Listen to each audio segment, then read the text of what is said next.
Let's turn to the other big story we have today. The controversy over the hijab continued to simmer across Karnataka. Schools reopened today after High Court disallowed students from wearing hijab to schools and colleges till a final order comes out. But the battle continues both within the court and outside.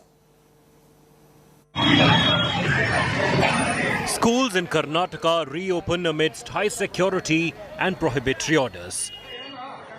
Many schools like this one in Mandya asked students and staff members to remove the hijab before entering the school compound. At many places, arguments broke out between teachers and parents. The schools reopened after the Karnataka High Court restrained students from wearing any kind of religious symbols. Objective is to provide quality education, and students come to school to study. Beyond these two objectives, everything that's happening right now is uncalled for, unnecessary, and a huge distraction to students. I hope that we are there to provide quality education and nothing else, and students should be students and not get distracted with other facts. The court continued hearing on the petition filed by students against the ban on hijab on campuses. The arguments by senior advocate Devdutt Kamath, representing the petitioners, were based on two main points. One, the hijab ban is a violation of the right to practice one's religion. Two, the right to practice one's religion can be curtailed if there is a threat to public order. But this is decided by the government and not the College Development Committee, which ordered the ban. Meanwhile, politics over the hijab ban is turning nasty.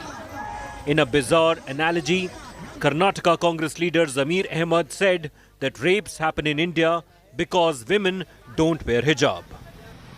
हिजाब मतलब मुसलमान के अंदर इमाम के अंदर गोशा पर्दा बोलते हैं. आज आप देखे होंगे कि हिंदुस्तान के अंदर मेरे ख्याल से रेप रेट जो है वो सबसे हाईएस्ट हिंदुस्तान के अंदर है.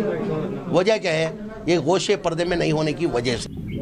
The ruling BJP is blaming the Popular Front of India's students' wing for the protest over the hijab ban. Most of the sexual molestation cases, rape cases also happened, and POSCO cases have been filed where girls wearing hijab going to madrasas have been sexually exploited. It is there for the public to see. I think he should think properly. All eyes are now on the Karnataka High Court. Students are hoping for an early verdict on the hijab ban, as many of them are facing term-end examinations. With Nagarjun Dwarkanath and Nolan Pinto, Bureau Report, India Today. Let me go to my other guest tonight. I'm joined by BC Nagesh, Karnataka's Education Minister. Appreciate your joining us, Mr. Nagesh. Straight away, is this hijab ban now becoming more and more about politics than about any uniform? Are more and more schools being put under pressure from your government, from your office, to enforce a hijab dress code even if they didn't have it before? Are you putting pressure on schools, sir? I request you to don't spread wrong things. I think you are politicizing the things, and you want some you have some political agenda, I think so. I have no political agenda, I think sir. You heard what the court had said in the day before yesterday. Sir, let me tell you. You are above the courts. You want to speak whatever you want. No, one minute, Mr. Clearly, court has said that all students should follow the uniform. Sir, let me tell you what the Karnataka High Court said. The Karnataka High Court said in its interim orders that all students must follow the dress code as was being prescribed by the school. But I am asking you something else. As we saw in Mandya today, there is a feeling that many more schools are now asking the children not to enter the school if they are wearing a hijab. Why is this suddenly happening, sir, if there is no politics involved? Forget the courts for a moment. Are you telling me the Karnataka government has nothing to do with this issue? It is not suddenly. It is not suddenly happening. You people are spreading the wrong news every day because you have an agenda. I think so. Sir, when the High Court, Honorable Chief Justice had clearly given that no student should go with hijab or with an orange shawl on their head enter the school. What should government do it? No. If that was previously the school's code, Mr. Nagesh, I want to tell you something. You're saying that, let me tell you your admission guidelines for pre-university, 11th and 12th, where the first students in Udupi had protested.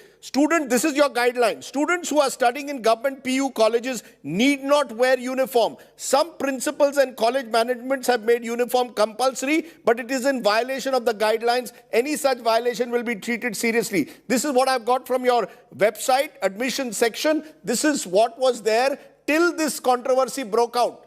Is that true or not? Who told you? Who told you? Who told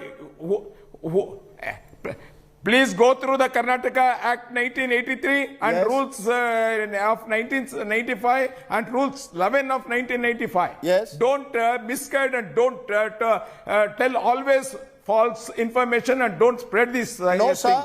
I am being very clear. Your guidelines earlier said it was not mandatory about uniform. This was your guideline. Then on February 5th, the government's Department for Pre-University Education invoked Section 133(2) of the Karnataka Education Act, ordering a ban on clothes that disturb equality, integrity, public order in school and colleges, and saying a uniform style of clothes has to be worn compulsorily. Now, this is post on February 5th. Until then, your guidelines were there. That's my point, sir.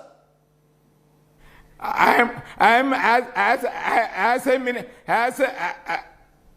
an education minister, I am telling, please go through 1983 Karnataka Education Act, Rule 11 of 1995. Why can't you? You cannot study these rules? I have got the guidelines. Your guidelines said something very different on your website, sir. All I'm going by is what I've got in front of me. Today, sir, also in the High Court, the petitioner's lawyer, Mr. Kamath, said he claims that in 2 years, the school in Udupi where it all started, the college in Udupi where this started, was not enforcing the hijab code.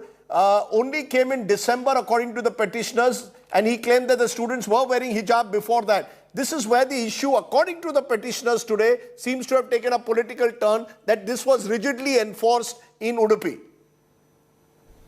If you want to real fact, why did, if the school was allowing hijab throughout for last 2 years, why did these girls went to principal and requested him to allow their hijab? Hijab is their religious practice. Because they changed the rules. Why did they give the application in December? Sir, because when the UP elections were about to declare to be declared.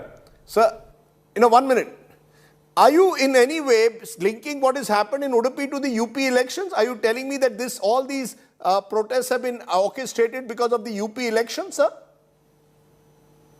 Yeah, definitely. Yes. I am linking because this same petitioner had argued, had kept one Mr. Ravi Verma Kumar, and Ravi Verma Kumar has appeared for this petitioner and asked that the judgment should be a verdict should come after UP election.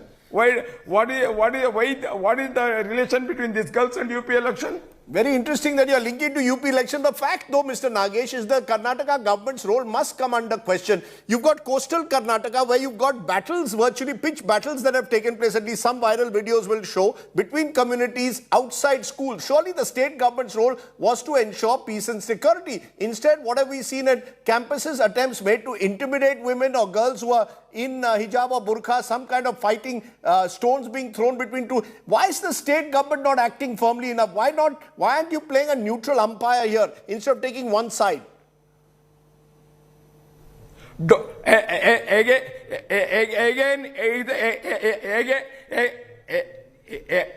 Sir. Again, it's a lie from your side. Again, it's a lie. You are a prejudiced media and you are telling always lie, and you are one-sided news and you always want to spread such things. The same girl from India has clearly spoken before the TV and she has clearly said, no one has come and attacked me, no one has forced me, only they were coming from other side and they were saying Jai Shri Ram, and I told Allahu Akbar. She was the first girl to say Allahu Akbar, and as a reaction the student have called Jai Shri Ram. How can you link with that with there is no security? No, 1 minute. Don't tell me people are seeing you for many days. Don't lie, please. No, I'm not lying. What is the lie, Mr. Nagesh? You're saying it's a reaction, but where is the Karnataka government? Is it a neutral umpire, all these years this problem has not been in Karnataka. Why does this problem now surface after a BJP government, particularly post-Yediyurappa government, comes and closer 13 months away from an election? Yeah, why did these girls give an application to the principal in December to we want to put hijab as it is a religious practice? Why did the 6 girls? There are more than 82 Muslim students studying in that college. No other girl is asking. Only these girls who has got link with Campus Fund of India are asking to put hijab. You cannot understand such things? No, Should I explain this as a minister? So what I'm trying to understand is why, you're focusing on Campus Front of India, Popular Front of India. They need to be looked at. Islamic radicalism needs to be looked at if they are involved in any violence. I ask you though, what about the reaction from groups like Sri Ram Sene and Bajrang Dal? Are you going to today tell me they are innocent and only reacting to what's happening? Yeah, it is the reaction. Yeah, as I said, you only truth only now. It is only reaction for the hijab. How can we avoid the reactions? No, you can avoid the reaction by showing that the state is a neutral umpire, that when young girls get harassed and are targeted for allegedly wearing hijab to school, there are ways in which this can be resolved, not by street protests. It is not for hoodlums on the street to take over, sir. There is a right to education. Girls must be allowed to go to school, must give examinations without fearing any harassment or intimidation. Settle this through negotiation, not through street power, whether it is the PFI or whether it is the Sri Ram Sene or Bajrang Dal. Who has arrested these girls? Who has come and complained that not even a single case, there is a complaint of harassment from the student of that girls neither in Udupi nor in the state? How can you declare that there is an harassment? You people want always to create a Hindu and Muslim gap in the gap, and then you want to take advantage of that? No, sir, it's not us. It's not the media. It's those who are in groups like PFI on one side and Bajrang Dal and Sri Ram Sene who create this Hindu-Muslim gap. It's politicians who want to create the gap because you have an election in Karnataka in 1 year and you want to polarize the electorate. Don't blame the media always, sir. I doesn't want to say all media. Few media like you people who always project BJP ruled government like this and to create something in India. Mr. Nagesh, my final question to you. Don't feel people are fools. You today or tomorrow, all the things will come out and you will know what media played in this role. Let me ask you a solution then. Give me a solution, because none of this, what you're saying or what is doing any good to Karnataka's image or India's image across the world. We've been seen now as an intolerant, regressive society that is targeting Muslims. That's hardly the way you want to see India across the world, Mr. Nagesh. India's image has not been built now. Only because some media has come in India. Only because some editors has come in India. India's image has been built by our Rishi Munis from thousands of years. People who came to India to trade was given a place to construct masjid and do prayers. The people who came from England gave places to build church and pray according to their own religion. You and I have not built the image of India in this country, and many people who has the basic Hindu nature of this country has built the image of to the world. You and I have not built the image.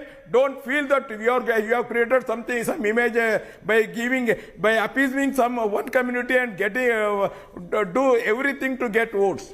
I am not a politician. I don't need votes. You are the politician. You need the votes, Mr. Nagesh. My final question, sir.